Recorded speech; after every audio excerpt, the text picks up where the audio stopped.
What's up guys, it's Coach Morley. Welcome back to another episode of Sit Down with Coach. Today I am joined by one of Perth's elite ballers, Shaq. Welcome, we're just gonna a little injury we're recovering from during the off season, so that's all good. Yeah. Welcome, thank you for taking some time out of your rehab to have a chat. Appreciate it. No problem. I want to talk on a couple of different things today with you, but I want to start with your journey so far. You're still relatively young in a basketball career. You travelled around a bit, you grew up playing here. Yeah. Redbacks in East Perth? Yeah, so started at Redbacks and then went on to East Perth for the rest of my junior basketball. Nice. How was that experience? Is it just like a whole? Yeah, no, it was good. I did quite well. I was always quite dominant in my age group from under 12s through till under 18s. And then after under 18s, I moved over to Melbourne to play. Yeah, so you went, what was the culture change when you went to Melbourne? Like from Perth basketball to Melbourne basketball, like different cities generally have a slightly different vibe about what's going on around the scene. So what was the difference? I feel like basketball players in Melbourne are just more skilled, right? The training that they receive from a young age is obviously at an elite level, really. It's much higher than what it is here, and that's why constantly when you go to nationals, you see Victoria Metro teams are up there, and then not far behind is Victoria Country. Yeah. And you know, country teams are generally never meant to be as strong as Metro teams, but Vic Country, especially in my age group when I played under 16s for WA, they were strong. I think they came third or fourth at nationals, so you know, they're beating some of the Metro teams. So that's good. Yeah, it seems once the right level of coaching gets out to these kids, it's very impressive what they're able to do with it. Absolutely, yeah. And that's definitely a difference. Yeah. Which is awesome. So that was your junior. From Melbourne, where was next? So in Melbourne, I did 2 years. Yeah. I played in the Siebel competition. So before NBL 1, there was Siebel. Okay, yeah. So like the SBL 1 was here in Perth.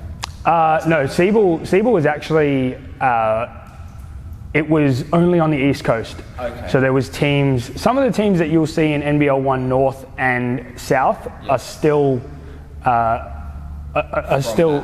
that. So they were in the Siebel competition, and then it kind of branched out, and we made it into conferences, right? Yeah. So it was called the Southeast Australian Basketball League, and that was a very competitive league. Nice. Imagine NBL 1 as it is now, condensed.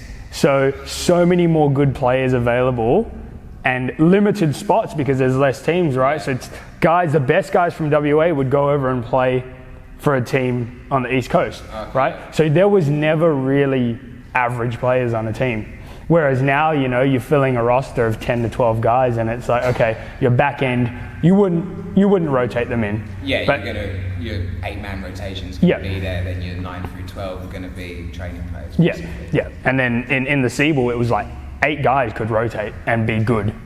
So and then after that, I guess it was midway through my second year in that Siebel comp.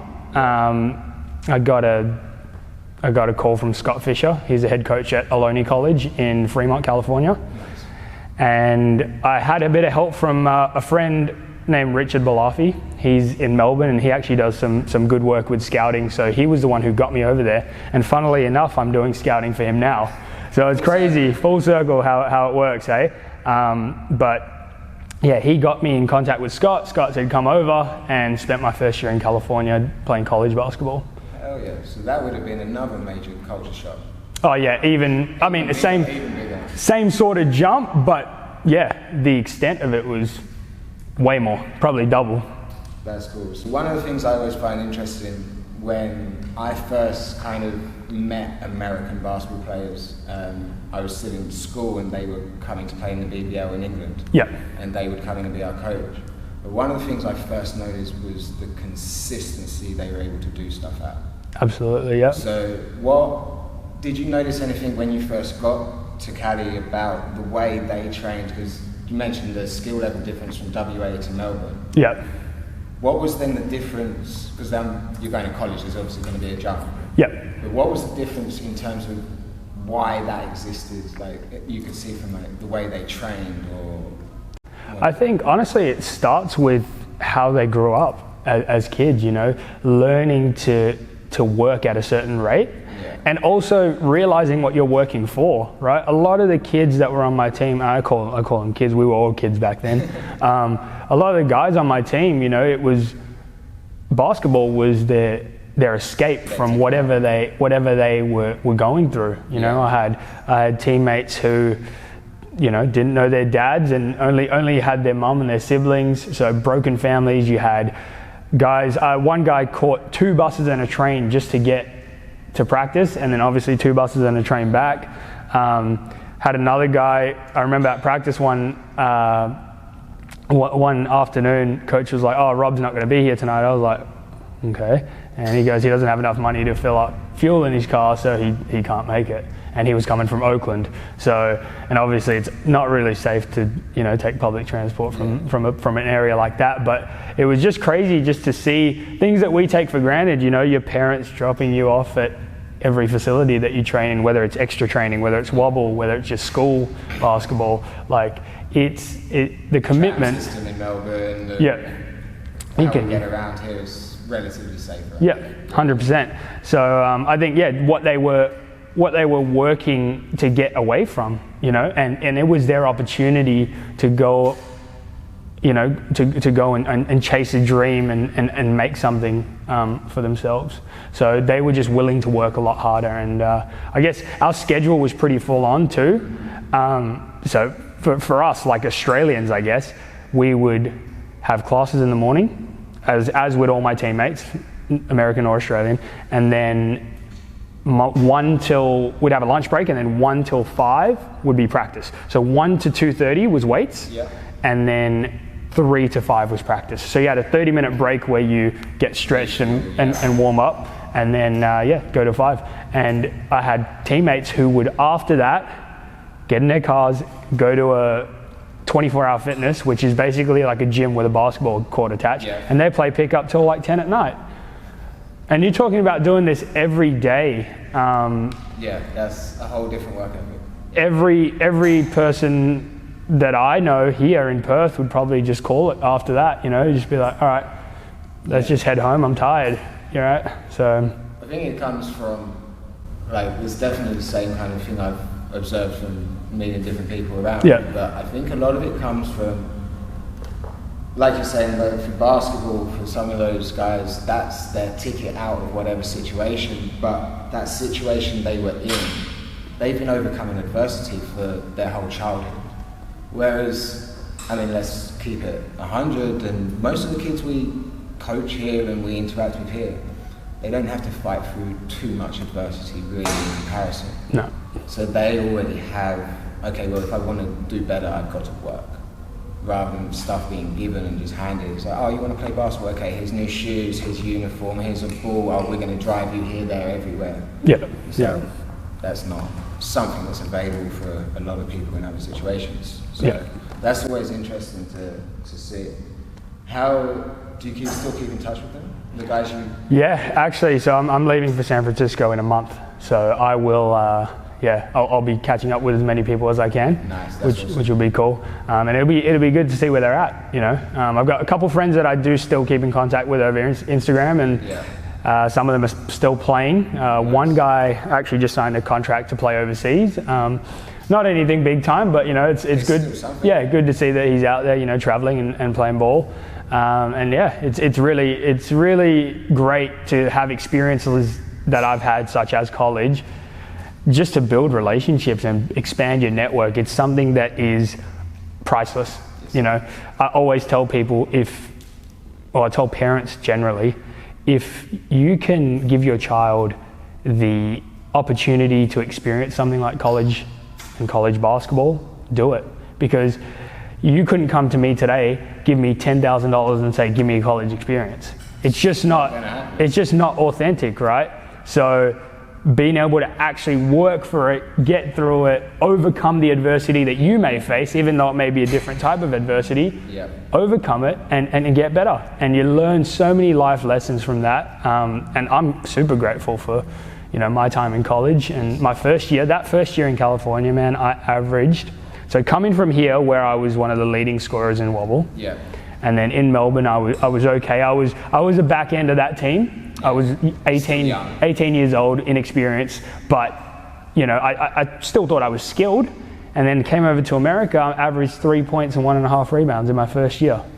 Yeah, so that, I was aware of this, and this is where I wanted to get to. So over the next, 3-4 years, you went from that freshman year. Yeah.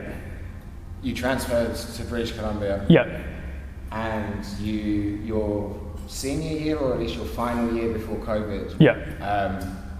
You made the All-Star, or you got... Yeah. So I was first team All-Star. First team All-Star. So you've gone from 3 points a game freshman to All-Star senior.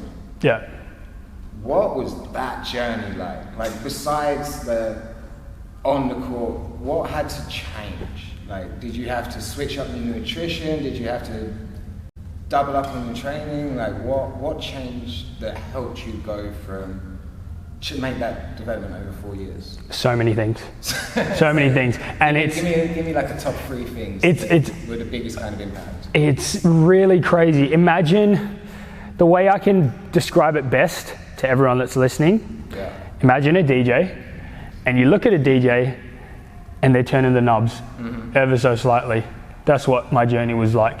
Every couple months was like that. So the first year, eating garbage. Yeah. Right? Because I couldn't afford it. I couldn't afford to cook good food, right? So in my mind, that wasn't a value to me, which it should have been, right? Yeah. I should have valued good nutrition. I didn't. I was going to push back on that, because it's actually more, yes, fast food is very cheap in America. Yeah, but it's still more expensive to go eat out, especially once you take in the fuel costs than eating healthy. Yeah, so for me, it was just like, what's quick, what's easy, and you know, I didn't get away with it. So the first half of the year, I played about 5 minutes a game.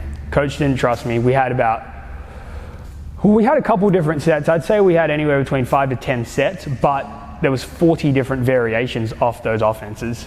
And then your defense. Yeah, so different reads, and I just couldn't keep up. Yeah. So Christmas time come around, and then it was like, okay, what are you gonna do? Had a conversation with the head coach. Is this something that you want to work through? Like, am I going home? Am I cut out for it or not? Yeah, that's right. And so Christmas for me was, do I go home or do I work through this? Ended up working through it. I spent so many hours on the balcony moving coins around on a half court, like on a half court board, just so I could wrap my head around it. And then, you know, sure enough, game time starts coming, right? So 15 minutes a game, 20 minutes a game. Now I'm contributing in crucial times. We play City College of San Francisco with their starting 5 being D1 bounce backs, or guys that have committed to a D1 already. So I'm playing Division 1 quality, and I'm in the game, and we're up 3 points in the last minute, right? And I'm on the court. Game time. You know, it's something that I would have never thought would be happening at the start of the year, but I made it happen. And then, you know, my eligibility after that year wasn't in check, so it had nothing to do with my grades actually, which was really weird. And it was a very interesting system, and that's why. Yeah. So my SAT was 1120 out of 1600, which, as you know, is enough. Yeah. And my GPA was 3.7. So I sent all that to the eligibility center, and turns out that I needed a matriculation letter, which is like some form of documentation. And when you talk to coaches and you reach out to coaches, it's like, okay, do I have to do extra work for you to get you as a player? And if that's the case, they're just kind of like, well, we'll go with someone local. That's a very interesting point, actually. Like, you said it quietly, but it's real. Like, especially coming from here, you've got to put the work in. Yep. So that's a big thing, not just with training, but if you want to create an opportunity for yourself, like going and getting on a college team or a JUCO team, whatever, you have to reach out, but you can't put extra work on the coach. They're willing to have a conversation, they're willing to look at tape, they're willing to read what you send them. Yeah. But they're not about to go find you the form or tell you exactly what you need to do. Yeah. You have to go find that information. Yeah. Now that information's all out there, just good. Yeah. or speak to the people around you that might have those connections or those past experiences Yep. to give you their knowledge from. But yeah, you can't put a burden on a coach when you were asking for a scholarship anyway to, exactly. do your work. So couple options, NAIA, which I looked at as a step sideways, not something where I wanted to, go for it, and I wasn't excited about it, right? You want to move forward. I wanted to move forward, and I've always been like that. And so I said D2s, reached out to a couple. As soon as I started mentioning I need this from admissions, conversation just died. Yeah, and they're just like, well, we can find someone local, similar, maybe not as good, but relatively good. And they wouldn't have a further conversation. So that's just kind of how it was. My next option was Canada, and it actually came up randomly. A guy that I used to play not with but against in Melbourne, he was heading over. He had just headed back a couple years prior from college in Canada, and so he was actually on the East Coast. Okay, yeah. So like Nova Scotia, right? And he said to me, look, have you ever thought about playing in Canada? Like, my school is actually recruiting and maybe you could look at going out there. So I said, no, I haven't. I didn't really know much about college basketball in Canada, but I said, let's have the conversation. So reached out, had a conversation with them, didn't really lead anywhere, but then that opened my eyes to colleges in Canada. Yeah. So I started on the East Coast and I worked all the way over to the West Coast, and I emailed heaps of schools, heaps, right? And a lot of people do know this. If you know me, you know this. I have emailed about 300 different colleges in my whole life. And that's 30 emails every weekend for 10 weeks, right? It's a lot, because sending out 30 emails, it actually takes about 2 hours. Especially because they're not blanket emails, they're personalised emails to that coach, because you can't just, I'm just going to blind CC 30 coaches in this one template. Like, exactly. It doesn't work like that. It doesn't. So sure enough, I actually end up complete opposite side to where I started, so on the West Coast. But I had 5 different offers. I had some top division offers, which was pretty exciting. But for me, it came down to who's my coach? Do they have my best interest at heart? Am I going to sit on the bench or am I going to play? Yeah, this is a super important question to ask. Everyone gets caught up with the level that they're at. So, college is still developing. Yeah, exactly. Because you go over there and you can say, I'm playing for Duke, and people from here can go on your box score and they can see 0, 0, 0, 0, 0 minutes a game. And what is that good for? I'm all about staying in your lane and working at your craft, right? And I say your craft because basketball is, if you play basketball, that is your craft, but work on what you need to work on, right? Don't just do something for the sake of doing it, or so that you can talk about it, because it doesn't get you anywhere, right? And because eventually, the same people that you're telling, I'm going to play college basketball, they're going to see you when you come back and they're going to be like, hold on, weren't you meant to be like big college basketball guy? Exactly. So, I know a lot of people like that, and I don't like to shed too much light on it, but from my personal experience, stay in your lane. And that's what I did, and that's why I did so well. All right, so we touched on nutrition before. And I think now the other thing that changed for me was consistency in the weight room, so strength training.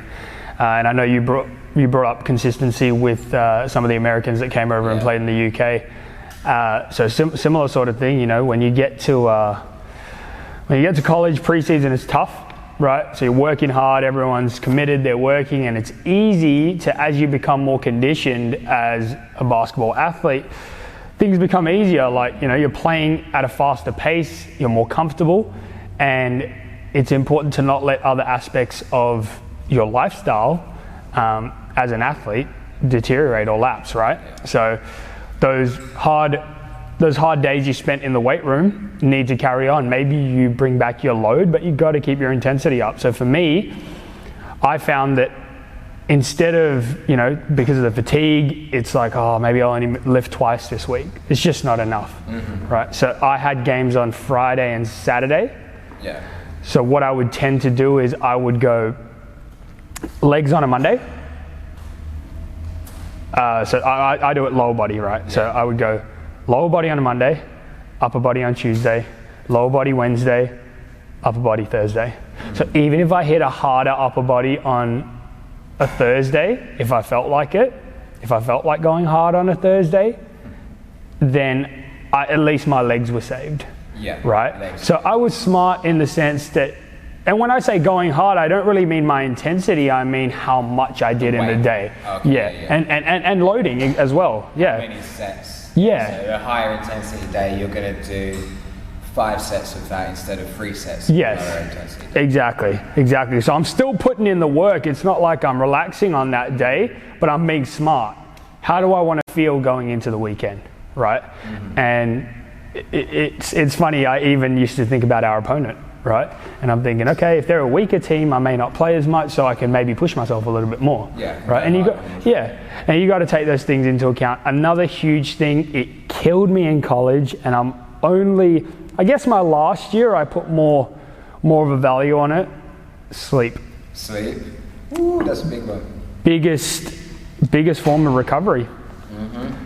Right? It doesn't matter what you do, whether you have an office job, whether you're an athlete, you still need sleep. Otherwise, the way you function or the level that you function at is going to be decreased.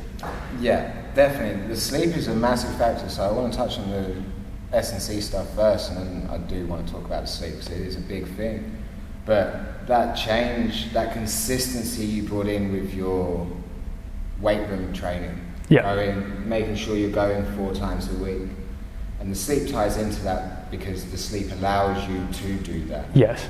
And you're splitting upper and lower body, which allows those different things to rest. So by Friday, your upper body might be a bit tired, but that's okay. You just get a few extra shots in before the game, get your eye in, get used to how that burn is absolutely through the body, but the legs are consistent. That's super important. Was it one thing I did want to go back on is, did you switch up what you were doing in the weight room? Not in terms of the intensity or the set reps and your planning, but the exercises. Did that change as you moved up? To an extent, they did. I would try to, so obviously your back squats, your deadlifts, those are things that I've sworn by since I started lifting weights, right? Those are things, that's why I have the bounce that I have. Yeah. That's why I'm as explosive as I am. It's because I put an emphasis on those core movements, right? I think the important thing about being a basketball athlete is realizing how the game is played and how you move as an athlete. So single leg work is crucial.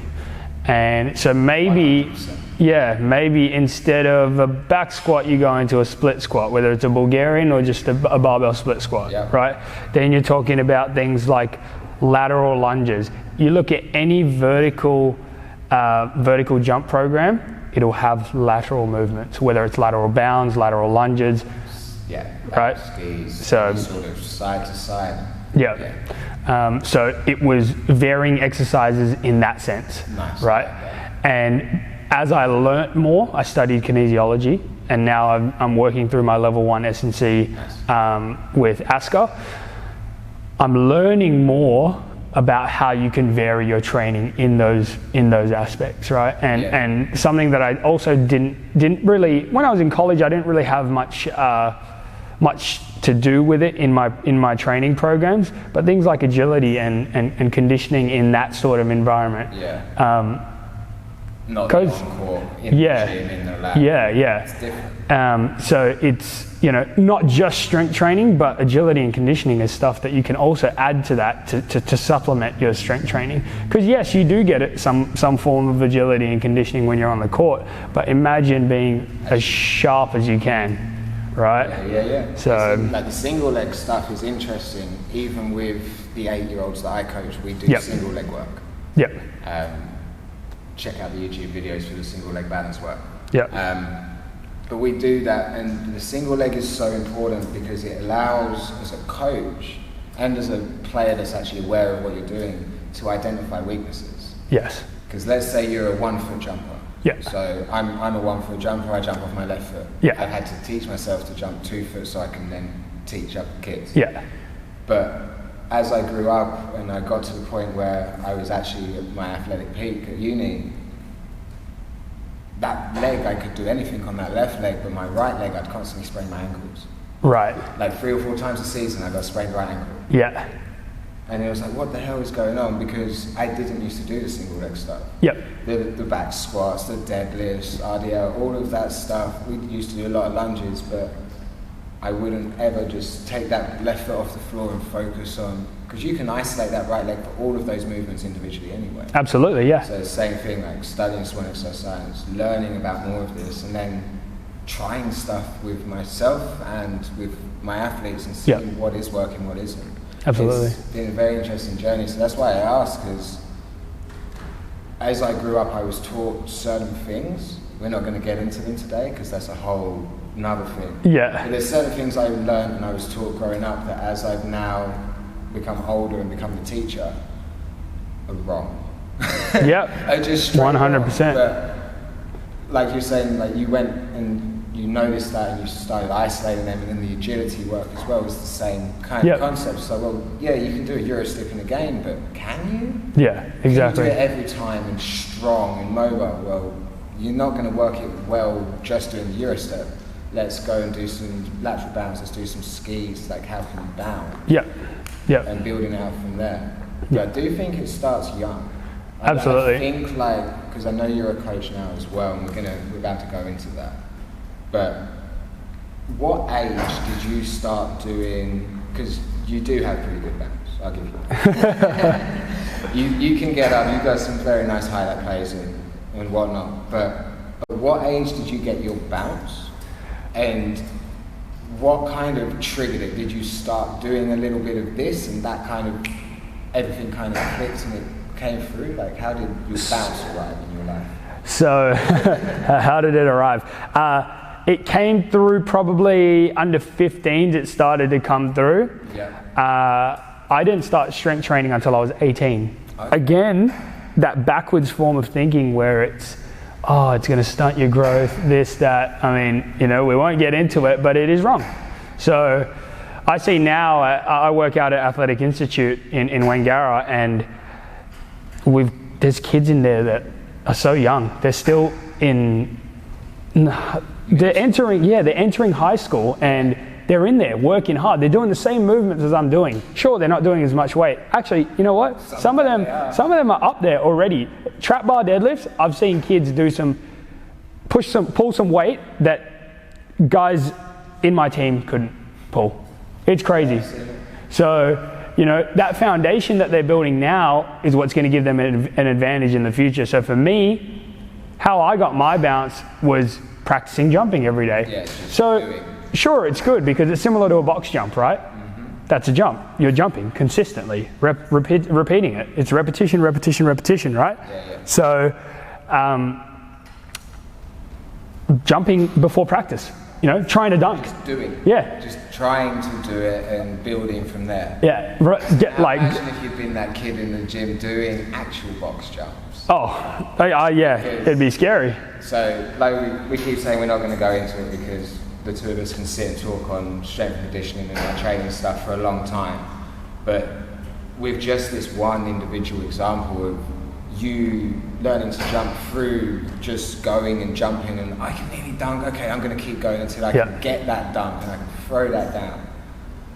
There's a lot of impact involved with that. So we see, keep it short.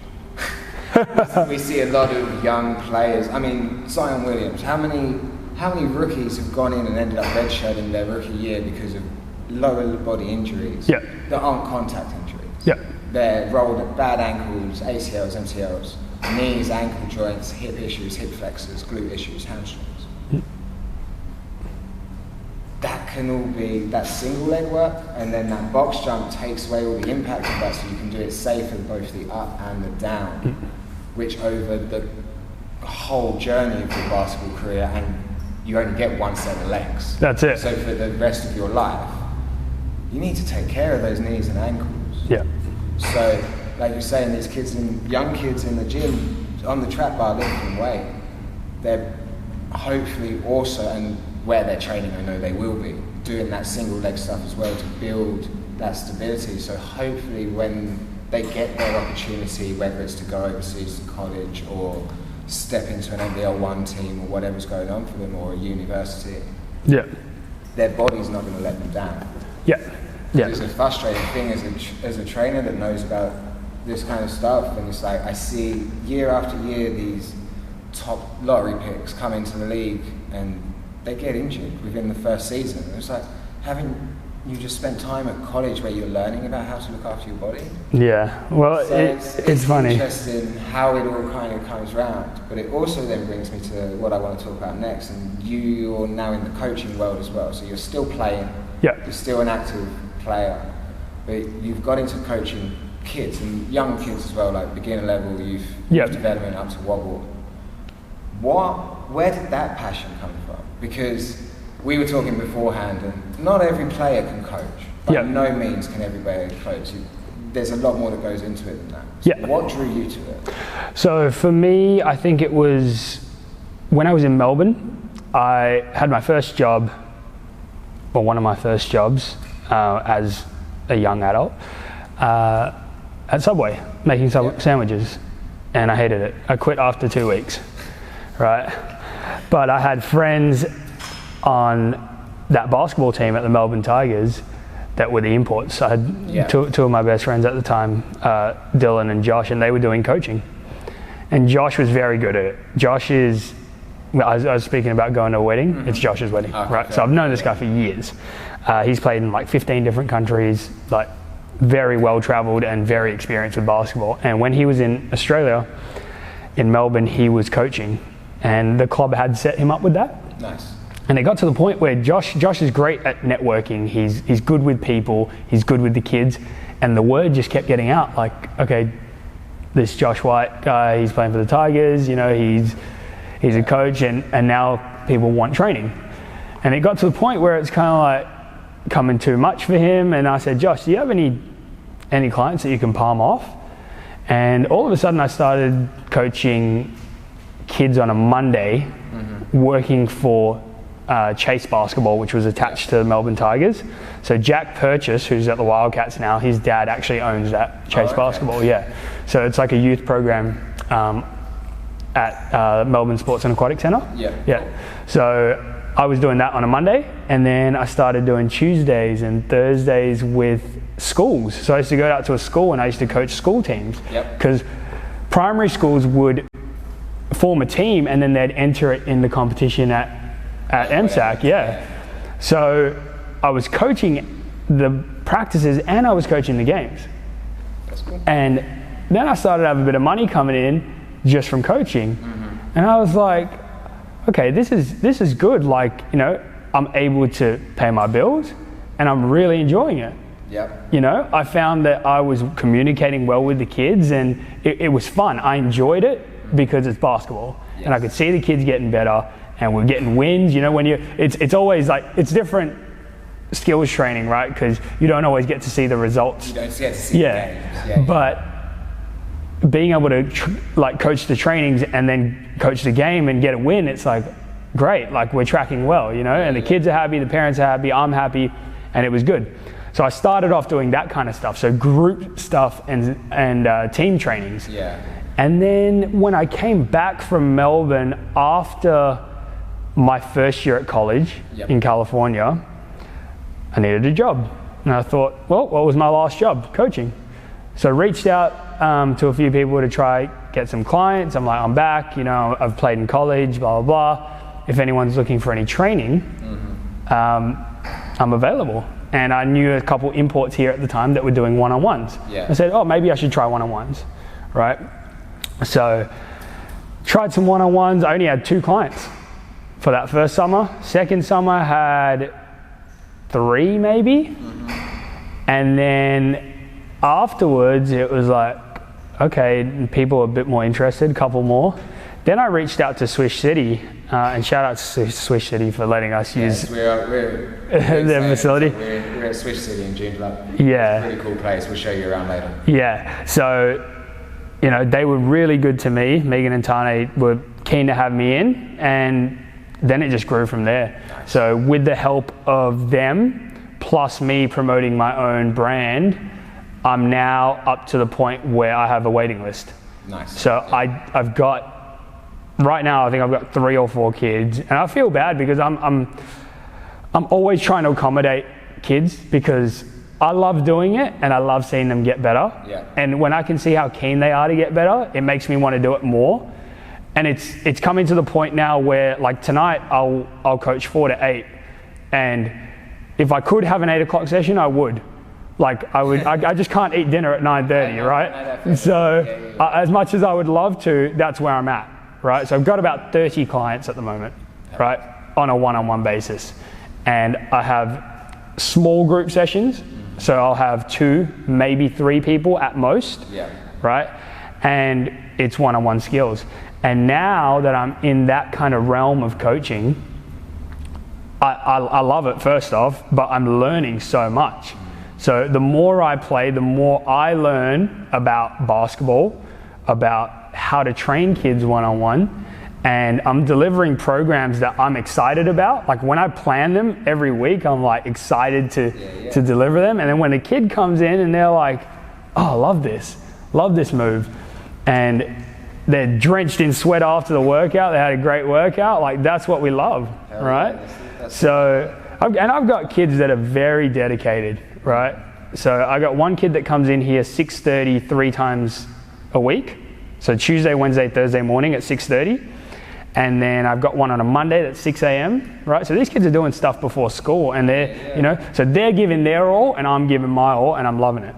So it's awesome, man. And the more I do it, the better I get at it. Like the workouts that I'm putting together now, and I know, as I said, I'm going to San Francisco and I'm taking one of the kids with me to go play AAU basketball.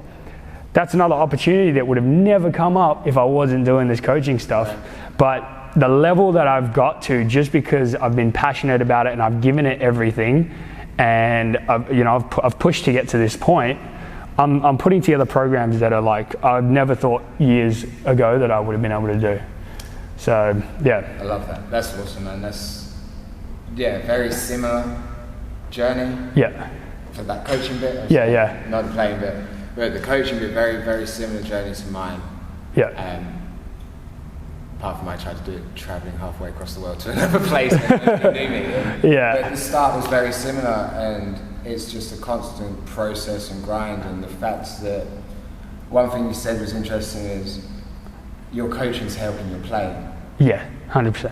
100%. And a lot of people forget that in the whole process of learning a skill, the last stage of learning is teaching it to somebody else. Yeah.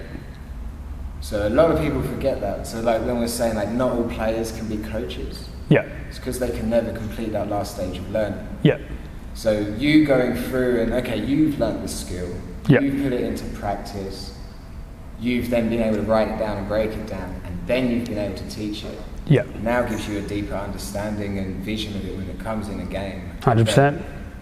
Knocks on to, okay, well now I can explain it better. Yeah. Now I know more of detail about what I'm seeing. It's such a fun progression. Yeah. When you can then take those skills and see a kid and be like, okay, well, this part is going wrong. This one step, this one dribble. Okay, we're going to isolate that. We're going to work on that. Don't progress it and then let them have a drink and then, okay, rep through it and then execute it perfectly. You know, my day is complete. Nothing else matters today. Yeah. It can be 6:30, the first drill you do in that morning session. I'm good. My level of what I want to achieve today is full. Yeah. And I love that you chase that feeling too. That's awesome. Absolutely. And talking about leveling up, I feel like, you know, it doesn't stop here. You know, now I'm comfortable to the point where, you know, I'm happy with what I'm doing, but you cannot slow down. You can't stop. You got to continue to learn and expand your repertoire so that you can, you know, maintain that high level and continue to push the kids. Exactly. Right? So for me, I do a lot of learning when I'm outside of my coaching hours. So I'm online, I'm researching, I'm watching videos just so that I can deliver the best program possible. So nice. And the best feeling, you know, we talk about the feeling of it, and I think it's awesome that you and I both have jobs where we get excited about it, right? Like not many people can say that, you know. No, we are definitely blessed with that. Yeah. So you know, the best feeling I find is when a kid comes to me the next week and they're like, oh, Shaq, I did this move and, you know, it worked and it was, and like, oh, I dropped him, or like, you know, I broke his ankle. And then the parents will come and they'll say the same thing. They'll say, look, I can see where that came from. And that's how you know that you're on track. And that's how I hold myself accountable, because you're paying me money for a service that I'm providing. The quality needs to be there, and you need to see results. 100%. And if I'm not, you know, if I'm not helping you see results, then probably not worth wasting your time coming to me, right? But if I am, then let's get to it. Keep going. Oh yeah, no, that's perfect. I love it. We've been going for a while, a while now, and I do want to get onto this next bit because I'm actually really excited about this next bit. So we're going to jump on the court. Consistently doing that, you're going to lose the ball. There's a higher chance, right?